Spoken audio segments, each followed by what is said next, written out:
এটা আমার বর আমাকে বলছিল যে এটা দেখে নাকি মনে হচ্ছে জুডো করতে নামবো আমি এখনই। যাই হোক, জাস্ট জোকস অ্যাপার্ট, বাট খানিকটা দেখতে অনেকটা এই রকম। তো হাই ফ্রেন্ডস, আর কিছুদিন আগে আমি তোমাদের সাথে একটা ইন্টারন্যাশনাল ট্রেড ফেয়ারের ভিডিও শেয়ার করেছিলাম, যেটা আমাদের শিলিগুড়িতে হয়েছিল।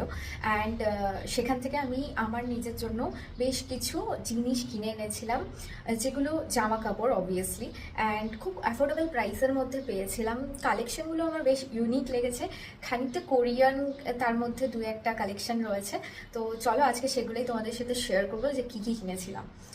তো এই ওয়ান পিসটা আমার খুব পছন্দ হয়েছিল, যেটার দাম ছিল অ্যারাউন্ড 300, অ্যান্ড অফার চলছিল ওখানে অবশ্য। আর 300-এর মধ্যেই আমি পেয়েছি। আরও দুটো ড্রেস কিনেছি, সেটাও তোমাদের দেখাচ্ছি। এই ছিল সেকেন্ড আইটেমটা,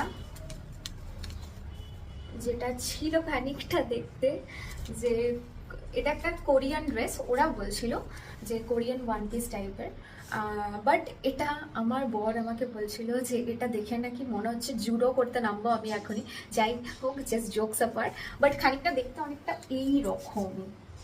তো এটাও আমার বেশ ইউনিক লেগেছিল বলে আমি কিনেছিলাম। নি লেন্থ অবধি, এটারও 300-ই প্রাইস নিয়েছিল, 300 বা 350 এরকম কিছু।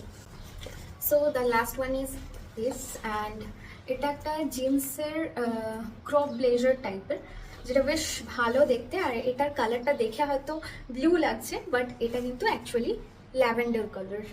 তো বেশ ভালো লেগেছিল, ইউনিক লাগছিল বলে কিনেছিলাম।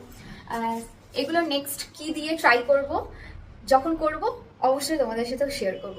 তো কোনটা ভালো লাগলো অবশ্যই জানিও কমেন্টে, অ্যান্ড কীভাবে স্টাইলিং করবো আইডিয়া দিতে পারো।